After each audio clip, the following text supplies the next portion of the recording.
Saya dan Kacong Explorer dan Cerita Anak Desa kembali ke Kampung Naga, yang mana Kampung Naga ini dulunya sempat viral ya teman-teman. Terima kasih, dan saya mau merasakan nuansa bulan Ramadan yang ada di Kampung Naga tersebut. Ada isu-isu yang tidak nyaman sehingga menyebabkan dari tahun 2000 berapa Bang itu?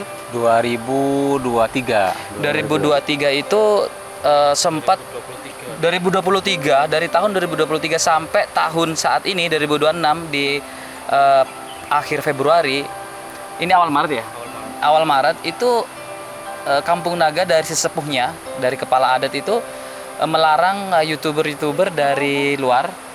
Gak apa Bu, maju. Melarang dari youtuber-youtuber dari luar itu untuk mengeksplor atau mendokumentasi. Izin Bu, gak apa-apa Bu, natural. Jadi youtuber-youtuber dari luar itu dilarang untuk mendokumentasikan Kampung Naga, dikarenakan ada hal-hal yang kurang berkenan dari sisi pihak konten kreator tersebut yang oknum ya, saya sebut oknum, yang mencoreng nama baik atau merugikan bukan hanya perorangan, bisa sekelompok atau masyarakat Kampung Naga. Saya akan ngobrol dengan Kang Ijad. Nah, kita akan ngobrol dengan Kang Ijab seperti apa saran, masukan, dan apa sih yang menyebabkan Kampung Naga tidak bisa didokumentasikan mulai dari tahun 2023 sampai 2026 di bulan Maret ini. Alhamdulillah saya sekarang diberikan atas kebaikan dari kepala adat melewat Kang Ijad, saya sempat melobi bagaimana kita harus jangan diam saja, kita harus mengklarifikasi pihak oknum tersebut. Takutnya dari masyarakat itu berpikir yang tidak baik tentang kampung tersebut, sehingga kita wajib mengklarifikasi lewat media juga, karena ada beberapa yang wajib disampaikan biar teman-teman bisa tercerahkan terkait Kampung Naga dan tidak salah persepsi terkait Kampung Naga. Ini teman-teman ya. Kang Ijab di sini. Gimana Kang Ijab? Jadi langsung aja ya, yang mungkin yang tadi dibilang tentang masalah YouTuber dulu. Memang dulunya ke Kampung Naga, di sini sebetulnya bebas oleh konten kreator ke sini pada turun ke Kampung Naga. Cuman disayangkan dulu pas tahun 2023 ke Kampung Naga memang kedatangan mungkin dari konten kreator atau YouTuber yang kurang etika. Sedangkan kalau di adat itu di sini kan pokok pertama diutamakan adab dulu sebelum ilmu. Jadi etika norma budi pekerti itu udah diterapkan dari segi bangunan pun gitu kan. Pas waktu itu jadi YouTuber itu datangnya sore, kalau nggak salah jam setengah 6 atau jam 5-an lah, jam 5-an. Kebetulan di sini walaupun kampung adat, kebetulan ada pengurusnya melalui di atas kan ada di parkiran. Dia melalui ke pengurusnya minta izin gitu kan. Cuman sayangnya kalau misalnya di sini mau ngeliput apa gitu di Kampung Naga dikala misalnya malam hari, soalnya kalau di Kampung Naga di sini tidak ada penerangan di luar. Apalagi untuk penerangan di dalam juga menggunakan lampu tempel bahan baku minyak tanah. Nah di sini berbincang-bincang, apalagi kalau misalnya di sini ke Kampung Naga, dikala misalnya ada dari konten atau misalnya dari YouTuber gitu turun ke Kampung Naga, pengen konten di Kampung Naga, ya awalnya harus izin dulu, atau misalnya di situ kan udah saklek dulu untuk masa perizinannya gitu kan. Soalnya kan kalau melalui media kan beda gitu kan. Nah waktu itu memang berbincang-bincang sama pengurusnya, ya intinya kalau misalnya itu kan nggak diizinkan gitu kan. Nah pas waktu itu memang dia istilahnya mah di belakang atas nama Kampung Naga atau di belakang Kampung Naga, dia konten di atas di parkiran dengan bertolak belakang tentang masalah masyarakat adat. Jadi intinya di Kampung Naga ada oknum segala macam gitu kan. Ada pungli, ada apa gitu di konten itu di channelnya gitu kan. Jadi melalui sesepuh kami, ketua adat kami, kelihatan.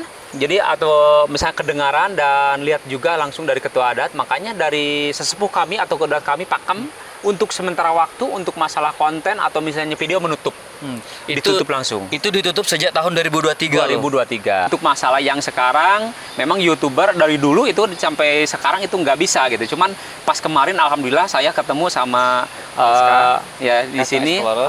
Explorer ya dari konten kreator juga. Ini udah betul-betul di sini dari awal juga saya ketemu adab dulu gitu kan.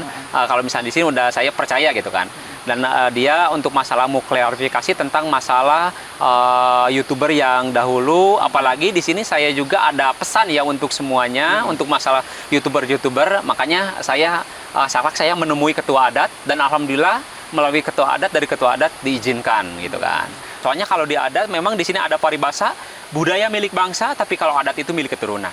Gitu ya. Jadi kalau di adat punya aturan tersendiri, apalagi kalau di adat itu hukum adat satu kalimat pamali udah. Dengan arti pamali di adat bukan mempersulit untuk pengunjung, justru kalau di adat itu didasari dengan rasanya dan dedeh, welas dan asih, ibarat di mana bumi dipijak, disitulah langit dijunjung, pinah cai pinah tampian, ciri sabumi cara desa.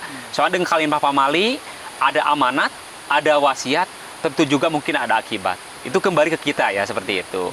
Makanya saya pesan ya untuk semua konten kreator atau misalnya pengunjung dimanapun berada, atau misalnya dikala misalnya mau kunjungan ke manapun, apalagi kunjungan ke kampung adat, adabnya harus dipakai. Soalnya kalau di adat itu yang di sini diutamakan adab sebelum ilmu. Jadi etika norma budi pekerti itu udah diterapkan. Itu harus diterapkan gitu kan. Seperti itu. Makanya di sini ya pokok pertama pramuhun atau apa izin dulu gitu. Sekira misalnya diizinkan, kita boleh melaksanakan, tapi seandainya tidak diizinkan jangan berani gitu melaksanakan, atau misalnya bertolak belakang di belakang Kampung Naga seperti yang udah seperti dulu gitu. Jadi sayangnya kasihannya kena jadi semuanya kena imbas. Semuanya kena imbas. Terus yang terakhir kan yang masalah mengatasnamakan Kampung Naga. Dan dan di sini memang Kampung Naga, dan pesan juga untuk konten-konten kreator ya dimanapun berada. Memang sesudah itu ada lagi kemarin ada yang konten itu juga di belakang Kampung Naga. Itu yang tidak terpantau oleh kami. Di sini dia konten di Kampung Naga juga, dan dia ngasih istilahnya open donasi. Open donasi melalui misalnya media, dia open donasi yang Kampung Naga ini ngasih ke mengataskan nama Kampung Naga. Jadi dia istilahnya ngasih sembako atas nama Kampung Naga, tapi ujung-ujungnya open donasi tanpa koordinasi dengan Kampung Naga. Tanpa koordinasi dengan masyarakat adat Kampung Naga. Makanya saya pesan juga untuk semuanya, soalnya gini ya, perlu mengetahui juga untuk semuanya konten-konten dari manapun berada.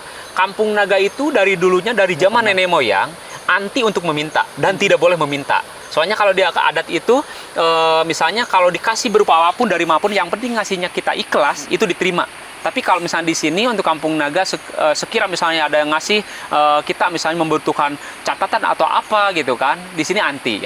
Soalnya Kampung Naga itu dari zaman memang tidak boleh meminta, dan misalnya anti untuk meminta seperti itu. Jadi kesimpulannya teman-teman para YouTuber ini, mungkin saya dulu pernah di sini ya, Kacong Explorer sempat viral. Jadi saya sampaikan, maksudnya Kang Ijat, dua isu itu yang paling utama adalah satu, ada konten kreator yang berpendapat atau menyampaikan yang bertentangan, yang tidak sesuai dengan kampung adat pada waktu itu, sehingga merugikan semua, bukan merugikan Kang Ijat aja, tapi semua yang ada di sini kena dampaknya. Yang kedua, Kampung Naga tidak pernah sama sekali minta open donasi, tidak ada sama sekali. Itu kalau seandainya ada pihak luar atau oknum yang meminta donasi ke luar mengatasnamakan Kampung Naga, itu salah. Intinya seperti itu. Kalaupun mau ada inisiatif sendiri teman-teman, alangkah bijak dan baiknya koordinasi dulu dengan Kang Ijat atau sesepuh. Pak, saya mau open donasi, bagaimana izin atau tidak? Nah, ini tanpa ada koordinasi, tanpa ada diskusi, tanpa ada musyawarah, tiba-tiba di luar sana open donasi sendiri mengatasnamakan kampungan. Itu jangan sekali teman-teman. Kita tidak sampai mengijak kesalahan gitu kan. Memang di sini kan ada paribasa, namanya juga manusia, istilahnya tidak mungkin luput dari namanya kesalahan. Soalnya di sini ada paribasa seperti selalu benar bukanlah malaikat, selalu salah bukan setan. Itu namanya manusia seperti itu. Dari sini saya juga memaklumi, cuman pesan saya jadi minimal kalau misalnya di sini kan istilahnya kita bersama-sama mengembalikan sistem ke tatanan budaya. Seperti di sini kan namanya tatanan budaya, bukan kampung pariwisata ya. Jadi kalau pariwisata kan kita ada tiket masuk dan kita bebas di dalam. Tapi di sini kan sebetulnya tidak ada tiket masuk, cuma di dalam nggak bebas. Soalnya kalau di dalam di sini di Kampung Naga kan banyak titik-titik yang masih dikeramatkan atau yang dilarang. Ada yang bisa kita kunjungi, ada yang tidak bisa dikunjungi, dan apalagi ada yang tidak bisa kita ambil gambar atau ambil foto seperti itu. Bulan kata matahari nih, pada lihat nih pakai itu. Bandung ya. Garut dodol.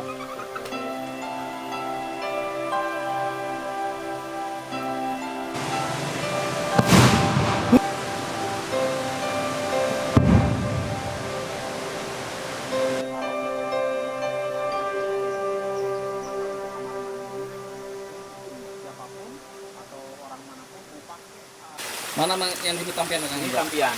Jadi tampian itu kan ini terbuka ya. Jadi tampian itu terbuka untuk cuci misalnya bekas makan, dan otomatis kalau di tampian itu ada banyak abu gosok. Soalnya abu gosok juga digunakan itu kalau abu gosok itu dikala misalnya di sini kan masaknya menggunakan tungku hawu gitu kan. Jadi otomatis kalau menggunakan tungku hawu itu cepat hitam. Nah, untuk membuang hitamnya biar mengkilat lagi menggunakan abu gosok. Soalnya kalau saya pakai deterjen atau sabun itu tidak mungkin hilang. Oh, jadi dia rinsonya pakai abu gosok ya? Nah, itu abu gosok. Rinsonya Cuci pakaian? untuk bukan pakaian, itu untuk piring atau misalnya itu. Tapi kalau misalnya untuk pakaian itu menggunakan ya deterjen masuk juga. Pakai sama deterjen masuk, deterjen juga. Cuman untuk masalah sabunnya ada di sini ada pipa lagi bisa langsung terbuang. Ada juga lalu kita melalui ikan. Oh, jadi beda ya? Tidak semua ke Tidak kolam? semua ke kolam. Soalnya kalau semua ke kolam banyak yang nyuci, apalagi airnya dikit, takut dampaknya kena ikan juga, dia mabok juga gitu kan. Ini bagian belakang bangunan ini. Jadi kalau di sini memang di Kampung Naga, di sini untuk bangunan itu berhadapan-hadapan, belakang-belakangan. Fungsi supaya gampang berkomunikasi atau saling memperhatikan. Dan di belakang bangunan itu nggak ada pintu. Jadi kalau misalnya di belakang itu nggak ada pintu, paling jendela gitu. Kenapa di belakangnya? Soalnya posisi belakang itu untuk kamar, posisinya kamar. Soalnya di sini rata-rata dalam satu bangunan itu rata-rata 4 ruangan atau 5 ruangan. Satu misalnya ruang dapur untuk masak itu di depan. Ruang tamu itu di depan juga gitu kan. Terus misalnya ada goa itu untuk menyimpan stok pangan gitu kan, atau nyimpan padi gitu, itu di goa. Ada juga kamar. Kalau kamar itu di belakang. Kalau misalnya pas bulan suci Ramadan atau misalnya di sini kan bulan berkah gitu kan, di sini sampingan masyarakat adat dikala ada kekosongan waktu itu selalu bikin kerajinan berupa anyam-anyam berbaku dari bambu. Untuk jemur padi, jemur ini. Oke teman-teman ya, di sini nuansa bulan Ramadan ya. Yang biasa dipakai di sini itu bahan bakunya minyak tanah. Dan Masih ada minyak tanah? Dan alhamdulillah untuk masyarakat Kampung Naga, sebetulnya untuk masalah minyak tanah di sini subsidi terbesar Jawa Barat. Soalnya dulu kan sebelum listrik masuk desa, sebetulnya ke Kampung Naga sempat ada yang menawarkan untuk Kampung Naga itu listrik nggak usah bayar, gratis seumur hidup. Tahu-tahu nyala di sini tahun 60. Nah, itu dari Belanda langsung. Terakhir 2008 dari pusat pemerintah melalui PLN dikerutnya turun ke Kampung Naga juga, sama menawarkan tentang listrik. Khusus untuk warga Kampung Naga, listrik nggak usah bayar, gratis seumur hidup. Tahu-tahu nyala di sini. Boro-boro untuk masalah pemasangan, pemakaian selagi Kampung Naga ada, katanya tidak mungkin dipungut biaya, gratis. Tapi warga menolak melalui sesepuh kami atau ketua adat kami, musyawarah sepuh bini sepuh gitu kan. Intinya ditolak untuk masalah listrik. Soalnya alasan pokok pertama yang dikhawatirkan, dikala listrik masuk Kampung Naga antara warga yang mampu beli TV berwarna, beli kulkas, beli apa aja. Jadi lama-kelamaan bukan kesenjangan, kecemburuan. Ya mungkin secara kebersamaan otomatis hilang. Soalnya kalau kami di sini sebagai masyarakat adat, pokok pertama yang diutamakan itu ketenangan dulu, ditiban kesenangan. Soalnya belum tentu orang yang senang bisa tenang. Tapi kalau kita diawali ketenangan, kesenangan itu bukan berupa materi. Makanya kalau di sini untuk menolak untuk masalah tenaga listrik seperti itu alasannya. Dan di sini memang penerangan itu menggunakan lampu tempel, bahan baku minyak tanah. Dan alhamdulillah untuk masalah minyak tanah ke Kampung Naga itu subsidi terbesar Jawa Barat. Nah di sini harga minyak tanah melalui mungkin ngambilnya dari Priuk atau apa gitu, melalui di sini kan ada koperasi disimpan di atas, koperasinya ada di atas gitu kan ya, koperasi Sauyun namanya. Beli dari sananya minyak tanahnya harga 4.000 per liter. Itu 1 liter bisa 4 kali ngisi. Jadi ini satu ini juga, satu tank ini 1 malam lebih kuat. 1 malam mungkin taruhlah nyampe kalau full dipenuhin ini nyampe dari jam setengah 6 nyampe jam 12 siang bisa nyala kuat. 1 malam lebih maka. Jadi memang di sini kalau di adat itu udah menyatu dengan alam. Soalnya alam itu kan Rahman Rahim. Soalnya di sini konsep pola hidup Kampung Naga itu bersama alam, bukan hanya hidup sekedar di alam. Wujud nyata dengan perlakuan alam seimbang. Letak Kampung Naga di lembah, di jurang, dikelola oleh tebing. Kampung Naga tidak merasa takut kena longsor, dan Kampung Naga tidak pernah kena longsor. Dan tidak pernah longsor, tidak pernah terjadi Dan di sini ada Kampung Naga, tidak ada pernah adanya banjir. Ada di bantaran sungai Ciulan besar.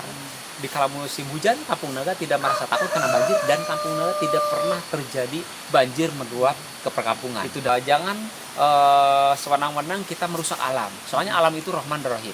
Ibarat perlakuan ke alam itu harus disamakan dengan perlakuan kita ke manusia. Soalnya kalau di adat ada falsafah. Untuk masalah antara keselarasan antara manusia, hewan dan tumbuhan itu selaras. Soalnya kalau di adat masih ada paribasa, hidup cicing, hidup nyaring, hidup elik. Nah disebut hidup cicing itu masuk ke tumbuhan. Tumbuhan itu hidup, tapi duduk. Itu namanya hidup cicing. Kalau hidup nyaring itu masuk ke hewan. Contoh, seperti kita kan tidak mengetahui tidur ikan kayak gimana. Ikan gak pernah tidur. Seperti contoh ayam, burung, namanya juga perumasuh. Itu namanya hidup nyaring juga. Kalau hidup eling, masuk ke kita ke manusia. Soalnya manusia kan punya akal dan pikiran. Nah antara keselarasan antara manusia, hewan, dan tumbuhan selaras. Contoh Kampung Naga, alhamdulillah aja, hidup rukun tenang. Artinya sebenarnya bukan bencana alam. Bukan. Jadi kalau misalnya di adat itu bencana alam nggak ada. Nggak ada. Alam itu Rahman Rahim. Soalnya gini ya, pasapahnya ada peribahasa alam jeung lingkungan. Leuweung layan ruksakeun tapi leuweung ngerawateun rumateun. Habdu minanas, habdu minang. Terbukti alam itu Rahman dan Rahim. Artinya apa yang diberikan sama manusia, alam memberikan balik kepada kita. Artinya bukan bencana alam, itu tapi bencana akhlak. Atas keserakahan manusia. Selama di Kampung Naga, saya banyak mendapatkan pelajaran dari kalimat yang disampaikan Kang Ijat. Bahwasanya secara keseluruhan, apa yang disampaikan Kang Ijat tersebut menegaskan manusia adalah khalifah yang diamanahi untuk kemakmuran bumi, bukan merusaknya, dan perusakan alam akan berdampak negatif bagi kehidupan manusia sendiri. Sebagaimana yang Allah sampaikan dalam kitab suci Al-Quran, surat Al-A'raf ayat 86, menjelaskan bahwa dan janganlah kamu berbuat kerusakan di bumi setelah diciptakan dengan baik, berdoalah kepadanya dengan rasa takut dan penuh harap. Sesungguhnya rahmat Allah sangat dekat kepada orang-orang yang berbuat baik. Lalu dijelaskan kembali secara berulang pada ayat Al-Quran, surat Ar-Rum ayat 41. Telah tampak kerusakan di darat dan di laut disebabkan perbuatan tangan manusia. Melalui hal itu, Allah membuat mereka merasakan sebagian dari akibat perbuatan mereka agar mereka kembali ke jalan yang benar. Apa yang diterapkan oleh desa Kampung Naga ini sejatinya selaras dan selurus sesuai firman Allah di dalam kitab suci Al-Quran. Yang mana kita sebagai manusia yang berakal sepenuhnya harus bisa menjaga alam, sebab kerusakan lingkungan yang terus meluas tidak hanya menjadi persoalan sosial dan ekologis, tetapi juga merupakan bentuk pengkhianatan terhadap amanah ilahi Robbi. Allah memperbolehkan manusia menikmati rezekinya, tapi jangan sampai kebebasan itu berubah menjadi perusakan. Jangan sampai antara kebutuhan dan keserakahan sulit untuk dibedakan. Yang jelas bahwa eksploitasi alam tanpa batas itu melanggar amanat ilahi.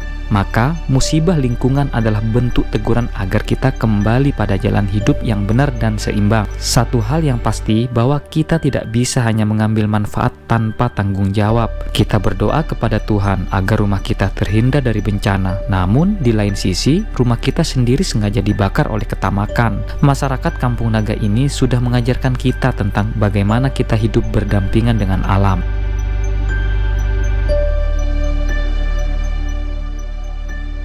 Ini untuk pakan ayam. Jadi di sini kalau misalnya beras itu kan ditumbuk ya. Jadi semuanya tidak terbuang. Dedak padinya di sini dimasak kembali. Ini masih hangat tuh. Untuk pakan ayam. Terbuat dari apa ini? Ini dari dedak padi. Oh, ampasnya padi. Ampasnya padi.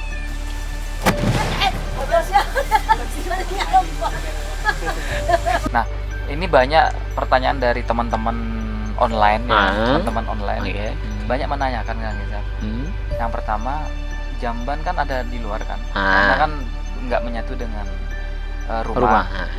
Nah, itu apakah sistem sanitarinya itu ada dibuatkan septic tank atau dialihkan ke sungai? Itu memang di Kampung Naga di sini tidak mempunyai septic tank dan tidak pakai septic tank atau dialirkan langsung ke sungai, Ke tidak. sungai, ya. Nah, jadi di sini kenapa pakai apa gitu Pakai ya? Dan apa, di Kang sini Ijat? untuk jamban itu, di bawah jamban itu untuk sirkulasi air khususnya itu menggunakan ikan. Artinya kembali ke ikan. Kembali ke ikan. Teknologi kan memudahkan kita dalam hal apapun. Oke. Dan banyak orang-orang di kampung selain Kampung Naga itu, bahkan ada salah satu kampung tertentu yang memang generasi mudanya sudah termakan sama teknologi sehingga mungkin lupa terhadap nenek moyangnya. Tapi mereka mengejar kebahagiaan. Gimana konsepnya menurut? Jadi gini ya.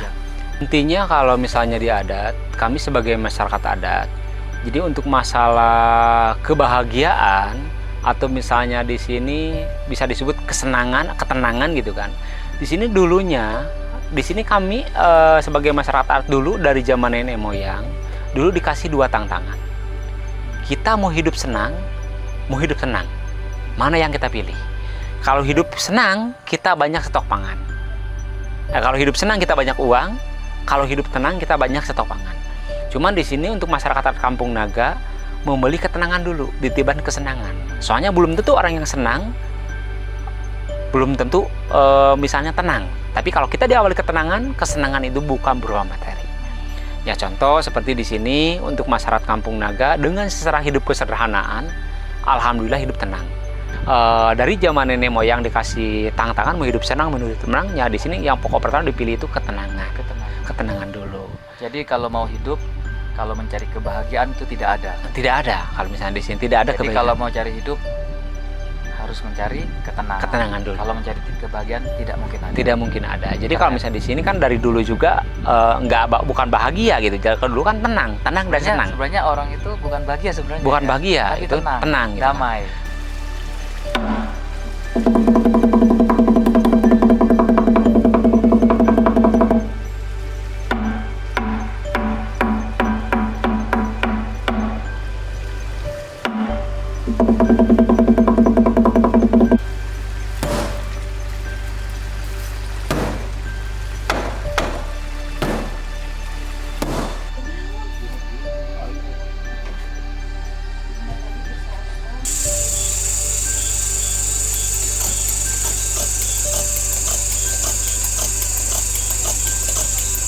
Oke teman-teman, sekian vlog dari kita. Sekian vlog dari Kacau Explorer di Kampung Naga. Sampai berjumpa di next vlog berikutnya. Kami berada di Kampung Naga ya. Lihat ya, kampung menyatu dengan alam. Ini lampu Petromax. Oke. Mantap. Oke.